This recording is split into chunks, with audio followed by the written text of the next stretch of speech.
He's been kidnapped by a group of Serbian rebels. You're not Bosnian. What the fuck you want from me? Y ahí están los siameses, Helsinki y Oslo. Y qué mejor que dos serbios. It's more professional that way. Ain't that right, my Serbs? This is our man, making trouble. He's a Serb, ex-paramilitary. Why the hell are Serbians the bad guys in every movie? I mean, if I were to ask you, what group of people is generally the most portrayed as villains, you would probably say, well, it doesn't actually matter what you would say. So we surveyed 100 stay-at-home moms to find out what they would say. And the number one answer was, that's right, the number one thing America fears is Russia and communism. But who takes the number 2 spot? No shocker there, I guess. What about number 3 though? Interesting, but number 4 might shock you. That's right, number 4 might just be the Balkans, and most of the time, probably Serbs. Meanwhile... Oh, how do you get this thing on? What do you guys think of the outfit, by the way? I mean, I was trying to go for like the sniper from Behind Enemy Lines, which is the guy they modeled Nico Bellic after. Nico, my cousin! But ordering a sniper rifle, even a fake one, through Amazon just didn't seem like a good idea. FBI, open up! I know you can't see, but I actually have Adidas striped sweatpants, so A for effort, right? Anyways, today I forced myself to watch a multitude of C and D tier movies, which portray Serbians as bad guys. We'll be looking at some of the most hilarious parts of these movies, exploring the origin of this movie trope, and more. Everyone, calm down! Everyone! Now, the first set of movies we have to talk about is war crime movies. I want to put all of these in one pot and just kind of close that pot. Most of these movies are brutally depressing, and many are extremely one-sided narratives told by people who have no right to tell these stories. Movies like Behind Enemy Lines are complete American nonsense, while movies like In the Land of Blood and Honey are generally disliked. I mean, I'm sorry, but I'm not interested in a Yugoslav war movie directed by Angelina Jolie. I'd rather do this instead. The acting and writing is brutally cringe, and I can only imagine Western audiences didn't find it too bad because they couldn't detect how horrible it was. Also, Angelina is wild for basically having her first major Hollywood director's debut with this movie. It's like me saying, I want to have a child, so I'll start off with 11. There are some okay movies like The Hunting Party and Harrison Flowers that are about the Yugoslav wars, but not quite as dark. Harrison Flowers focuses more on the journalistic side of the conflict. It's a story about a wife convinced her husband is still alive, despite being told he died in Yugoslavia as he was taking photos for a newspaper. There are some absolutely horrific scenes in this movie, which I don't recommend. Even my dog was stressing out watching this movie. The Hunting Party is a more lighthearted movie about the Yugoslav wars, if one could even say that. It is R-rated, but just kind of feels tame compared to some of the other movies on this list. It's also very Hollywoody, with the main characters always finding a smooth way out of seemingly insurmountable dangers, whether by sheer luck or their big mouth. It's supposed to be based on the true stories of Radovan Karadzic, a Bosnian Serb war criminal, but saying this is based on a true story is like saying Wild Wild West with Will Smith is an accurate representation of the American Western era. What did stand out in this movie, and one really big positive, was Richard Gere speaking Serbian and absolutely cooking. Što ako novinar, recimo ja, da će pokazati lista kako ga vi vidite kao heroja? Mene politika ne zanima. Pronunciation and emphasis in mostly the right places, I mean, that's pretty impressive. But what also stood out to me was just how bad Terrence Howard's Serbian was. Polka šavama, prvaciti avio, zavać... Halo? Halo? Well, wait, Nelly, why does Terrence Howard's Serbian need to be good? Because, dear viewer, we're told that he spent many years in the Balkans, specifically Bosnia. And we're also told that he understands and speaks the language. What's he saying? He just sold you and me up. And based on this sentence alone, I can assure you that he does not. He memorized 5 words and he got half of them wrong. Richard Gere, on the other hand, actually sounds like someone that has fluency. Fluency for a foreigner. If I did hypothetically want to put myself in a full-blown depression for a day, and I had to pick one movie from this pot, I would choose Savior. It's a pretty balanced outlook on this time in history that was an absolute shit show. Now, obviously, some people are already in the comments typing their anecdotal stories and how I'm just completely full of shit. Guys, I'll save you some time here. I wasn't there. I wasn't even born. I'm just giving you my opinion. You're welcome to yours and your side of the story. If you experienced something horrific during this time, I understand your lifelong hatred for the people that committed that crime, but hating on people who have absolutely nothing to do with what happened, that's what I don't get. It's like me hating every German because one of them killed my great-grandfather in World War II. The only real big difference here is the time that passed and where you were relative to the event. But anyways. Kosti, ne razumem. Speak English. The Savior is not a perfect movie by any means. Some of the acting is a bit cringy and some of the effects are very low budget, but Dennis Quaid shows tremendous respect for the role. Being there, I mean, I went to Sarajevo, and to be there is a much different experience than seeing it on television. It's something completely outside of my realm. Tell me about that. Well, I went there for one day to Sarajevo. There was to get out of the airport and see blocks upon blocks of apartment buildings and homes that are just rubbled, completely leveled to the ground, and they can't even go back and clean them up because they're mined. You know what? Fuck it. Tier list time. Terrence Howard gets put into the Shadow Realm, Dennis Quaid gets a B from me, and Richard Gere actually goes into the S tier. John Travolta also tries speaking Serbian, so I'll reveal where he goes at the end. You'll definitely want to stick around for that. Going back to the movie, Savior is horrific and there are no good guys, which I think is the message here. War is horrendous, and all sides that actively participate in it will commit unspeakable atrocities. It's an amazing account. It doesn't pretend to be a reporting of the war, but it's really a microcosm of all war, the way the story turns out. In what way? It speaks to how when all of us, when we're stripped of our own humanity and we come to see others as different than ourselves, how we're all capable of violence and hatred. And in the end, it's also that we're all worthy of redemption. If you have someone in your friend group feeling nationalistic or patriotic about another war in the Balkans, feel free to show them this movie because this is what war looks like. If they still want to go to war, I mean, send them to a gulag. I don't know. I have no transition out of this, to be honest. Let's talk about Vin Diesel's 2005 hit movie, The Pacifier. Really? Sutra, ću putovati mnogo milja biciklom. Okay, these are the movies I really want to focus on. I know, Pacifier, probably not a movie you expected on this list, but I remember watching this as a kid and loving it. It's so goofy, man. It starts off with this hilarious opening. Professor Howard Plummer. He's been kidnapped by a group of Serbian rebels. What the hell is this? It's so hilariously vague. First of all, where is this taking place? This looks like the ocean, which would not make it Serbia, a nation that's landlocked. If I was a guessing man, this looks like somewhere on the Pacific coast. Probably California, because it would have been the cheapest place to film in. It gets funnier though. That's right, in this fictional universe, presumably America, Pacific coast, the Serbians have somehow managed to get jet skis and a helicopter for this operation. Yeah, that seems about right. Takes out a goddamn helicopter. I mean, if helicopters are that easy to take down, what's the point of a helicopter? I also don't understand why the hell VD said this. Now, I know we've been up for 72 hours, but I expect perfection. They haven't slept in 72 hours. They all live in California probably. They drove to the mission. Listen, I get it. I understand that this is just one big setup to show VD as the badass SEAL and then place him in a setting where he has to babysit kids. He was working on a program to scramble launch codes that he called Ghost. One pulse from a Ghost satellite, a country can't launch its own nukes. That's why the Serbians kidnapped him.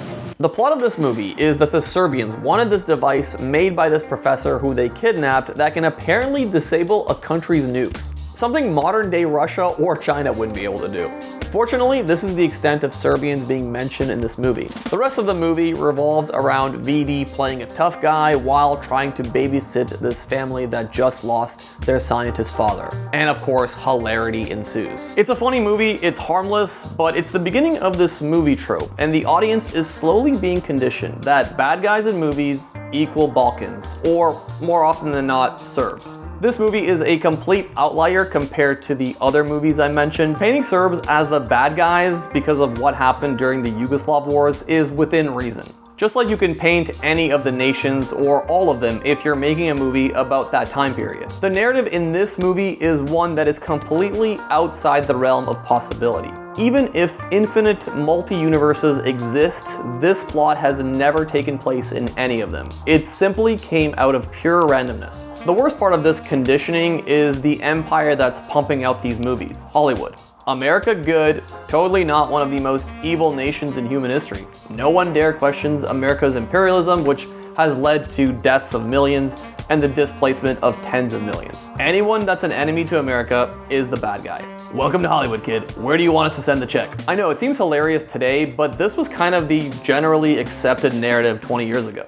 To that moment in court making global headlines tonight, a convicted war criminal suddenly drinking poison and then shouting a message to the judge. This Hague judge telling Slobodan Praljak his 20-year sentence for war crimes during the Bosnian War would be upheld. His response, shocking.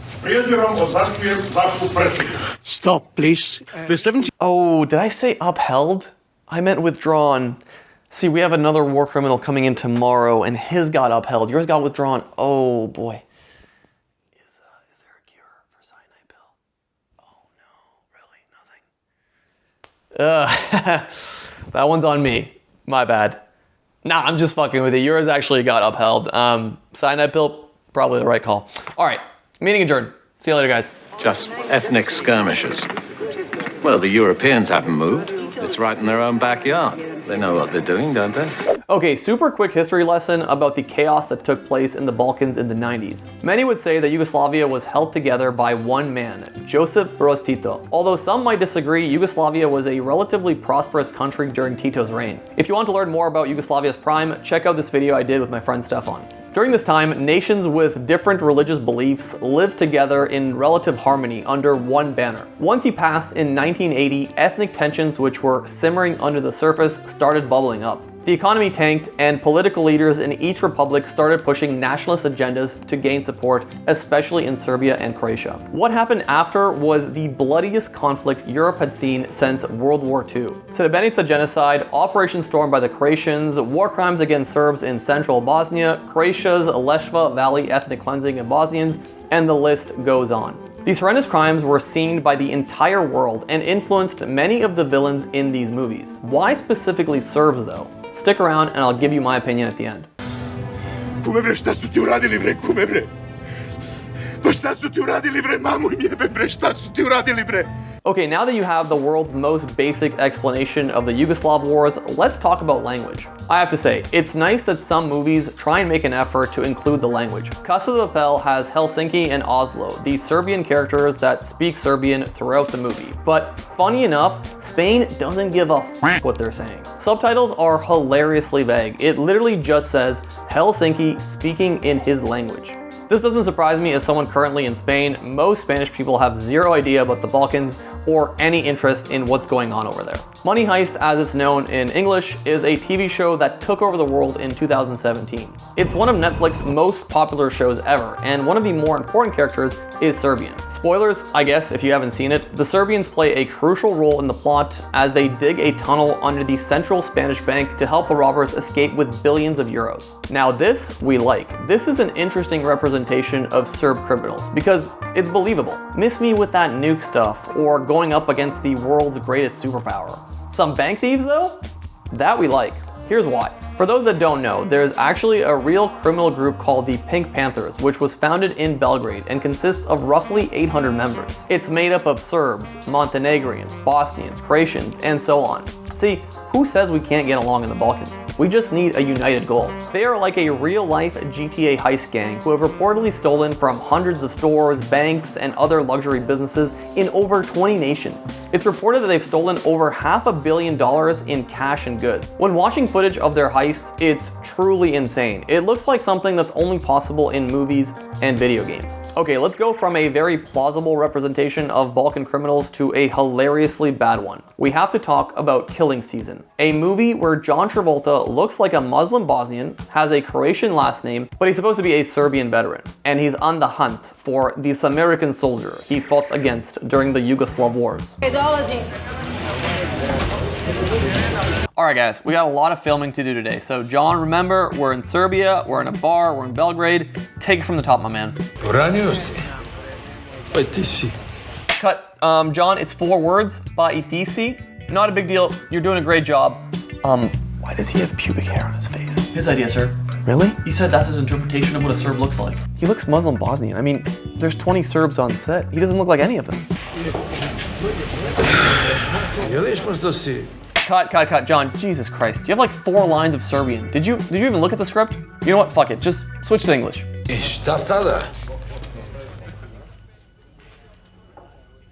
Hunting. I'm going hunting. Cut. John, no, don't do like Malkovich's Russian accent from Rounders. Oh my god, this guy. It's fine, whatever. This is gonna go straight to DVD. Just keep rolling. The plot of this movie is beyond retarded. Travolta is seeking some sort of revenge on De Niro, and the reason is only revealed at the end. Instead of killing De Niro despite having multiple opportunities, he chooses to hunt him. In other words, capture him and somehow let him escape several times until the runtime of the movie is fulfilled. He wants De Niro to confess something he did, but De Niro is a steel trap. Right in the sights and snap. It breaks.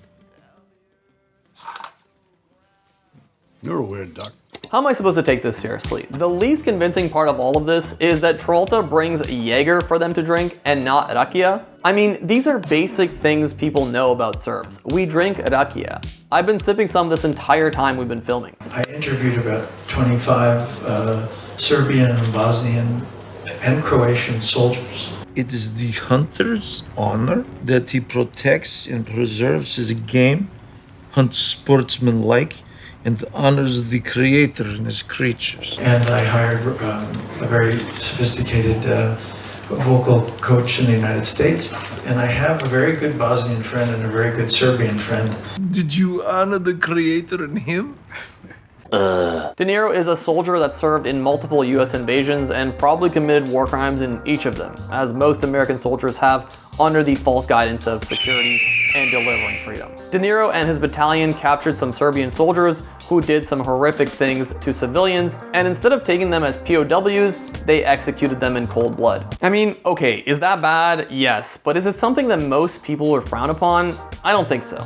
If you kill women and children, shit, if you abuse dogs, there's no one standing up for you at your execution. We're supposed to believe De Niro is tormented by this action, and that's kind of the big reveal. Also, De Niro somehow didn't kill Travolta from point blank range, and a decade later, Travolta wanted to seek his revenge and get this confession out of him. When De Niro finally confesses his sins, I really thought it would be something closer to, I'm also a horrible person that kills civilians in other wars, but nah. That would actually be something that resembles reality, or something that one should be remorseful for and carry this burden their entire life.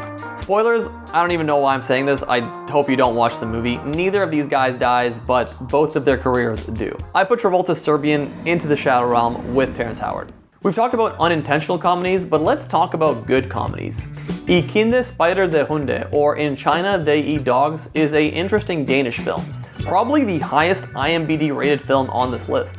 The film centers around Arvid. The actor is actually Danish Serb born in Montenegro, and what begins as a seemingly straightforward narrative takes a bizarre turn. Initially perceived as quiet, noble, and somewhat a dull man, Arvid gains sudden recognition after stopping a robbery. However, the aftermath leads him down an unexpected path. When he's confronted by the wife of the robber, Arvid experiences a moral upheaval and decides to completely reinvent himself, transforming from the hero to the anti-hero. In a twist of irony, he orchestrates his own robbery to recover the money that would have gone to the original criminal and his wife. And the subplot here is about an old Serbian busboy who works at the restaurant and becomes involved in the robbery. Without spoiling too much, the Serbian mob gets involved and hilarity ensues.